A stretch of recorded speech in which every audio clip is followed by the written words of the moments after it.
I welcome you all in my third lecture in superconductivity.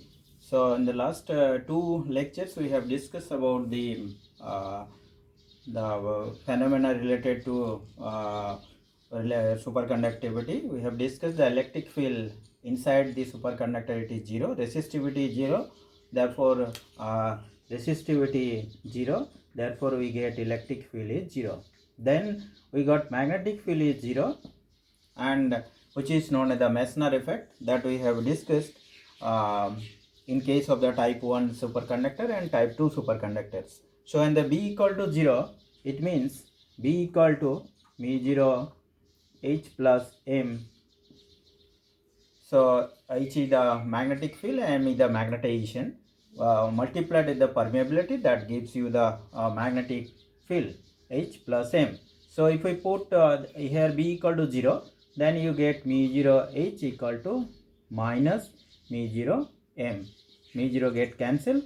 So we get H equal to minus M, means magnetic field and the magnetization are oppositely directed. So as a result, the susceptibility, which is the ratio of the magnetic field and the magnetization, so H by M, it comes out to be 1, and which shows that the superconductor is exhibits the perfect diamagnetism.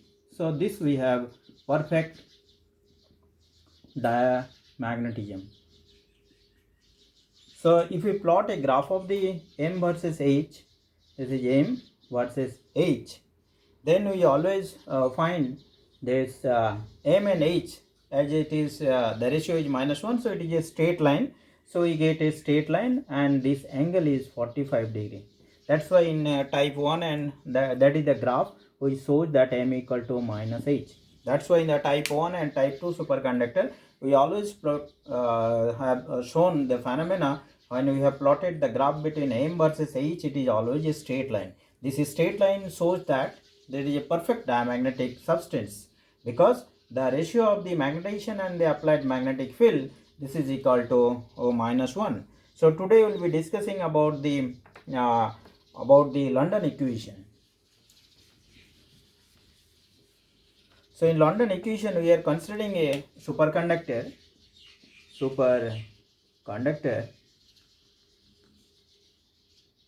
which is thought of that is composed of both normal and superfluid electrons. Normal plus superfluid electrons. Let us take N and Vn, the density and the velocity of the normal electrons, and Ns and Vs, it is the density and velocity of the superfluid electrons. The density and velocity of normal electrons, and this is the density and velocity of superfluid electrons.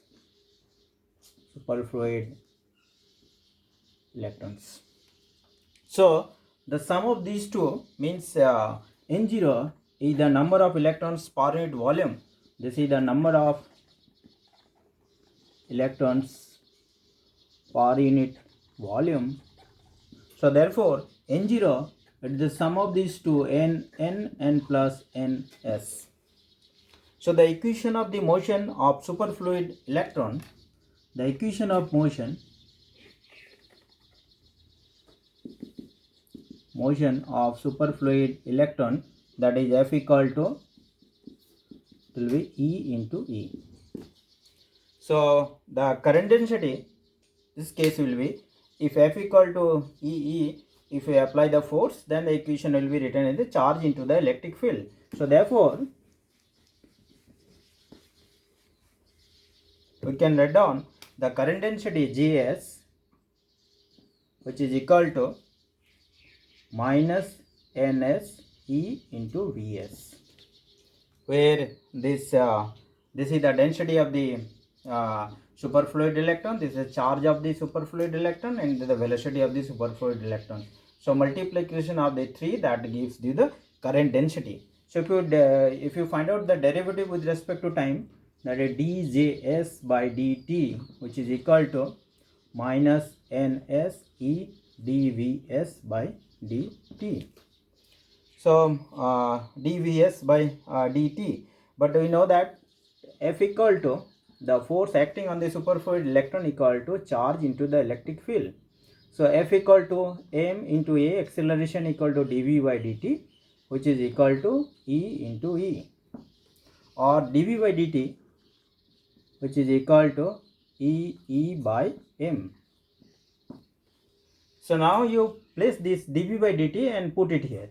So it becomes dv by dt, from this side you put it here, so it becomes ns, or if this is minus sign, so minus and minus, this becomes plus, so ns into E into dvs by dt equal to E into E by m. So it becomes ns E square E by m, that is equal to djs by dt, variation of the superfluid current density with respect to time, ns E square E by m. So if you take the curl of this, then we can write down curl of this equation, taking curl of this equation on the both the sides, curl of djs by dt, which is equal to ns E square by m into curl of E. So this is known as the first London equation.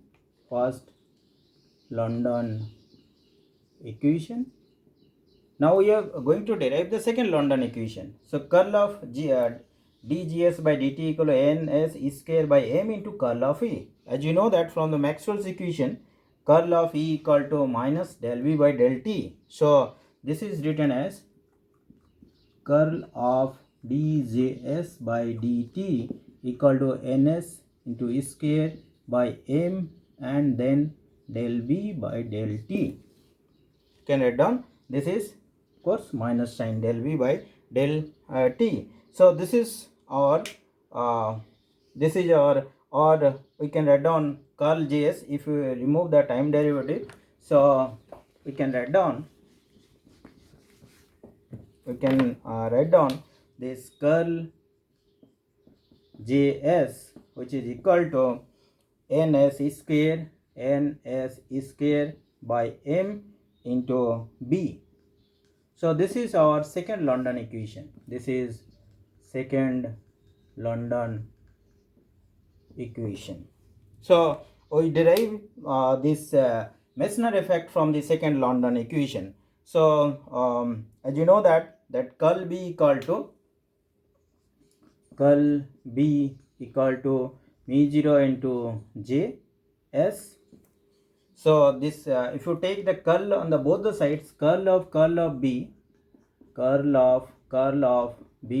which is equal to mu0 into curl of js. So this curl of b equal to mu0 into js. Now there is a vector identity, curl of b, which is written as gradient of divergence of b minus del square b, which is equal to mu0 into curl of js. So curl of js. So this divergence b equal to 0, because divergence b equal to 0. This is Gauss's law of magnetostatics. So because the magnetic lines of force, it forms a closed loops, therefore divergence b equal to 0. So this is 0. It means we get this equation, that is minus del square b equal to mu0, and then it is curl into js. But curl js we have got ns E square by m into b. So you just put this value here, curl js we have got. So this becomes del square b, this becomes minus del square b equal to mu0, and this is ns E square by m into b. So if you take this del square b to this side, then it becomes a differential equation. So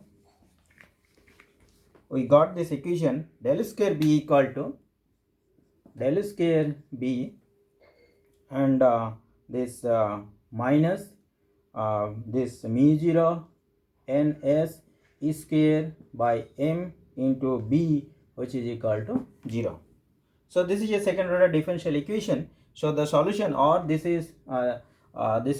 can also be written as del square b minus 1 by lambda square b, which is equal to 0.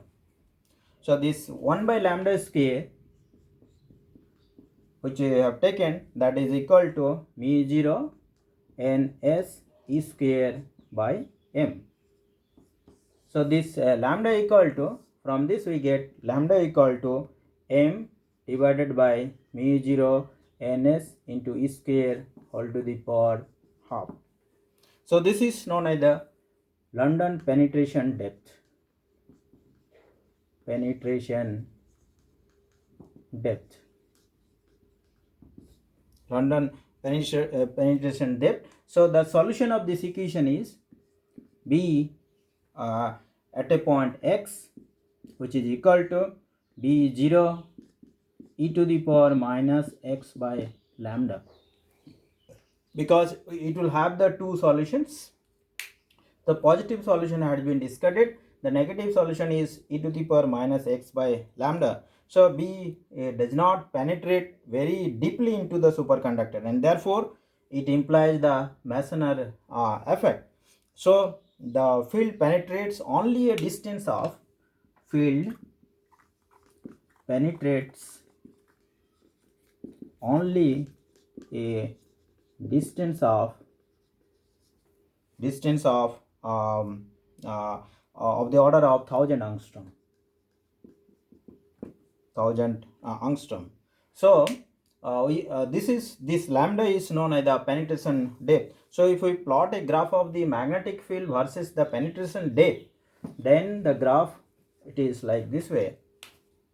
We plot a graph of the b versus lambda, b and versus lambda, and this is our magnetic field.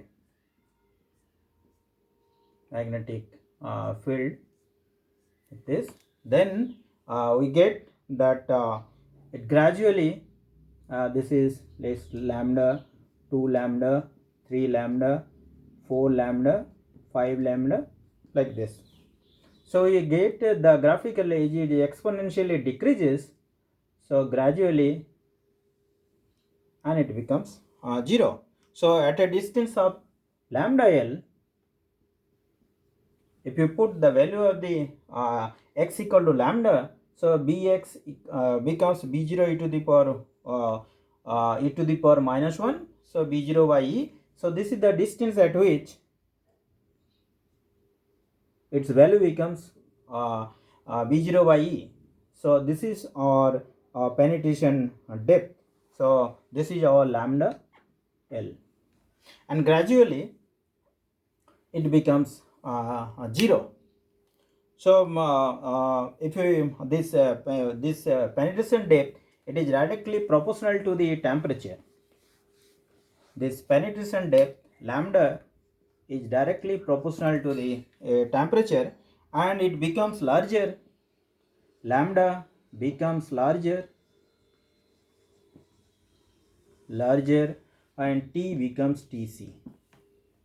And then an empirical relation has been obtained that lambda at a particular temperature T and lambda at 0 temperature, so square it, take the ratio and square it, and that is equal to 1 minus Tc, T by Tc whole to the power 4 whole to the power minus half. Or this can directly, this penetration depth has a direct relation with the density of the electrons, that is ns equal to n0 and 1 minus T by Tc whole to the power 4, where the density of the superconducting electrons increases from 0 at Tc. If you put T equal to Tc, then it becomes 1.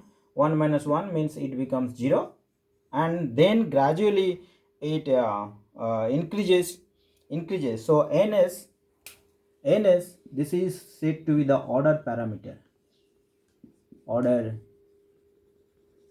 parameter which is related to the entropy of the substance. So that is the ns is the order parameter because it characterizes the order of the superconducting state. So penetration depth here it is defined as the distance inside the superconductor where the magnetic field reduces to 1 by E, because told Bx equal to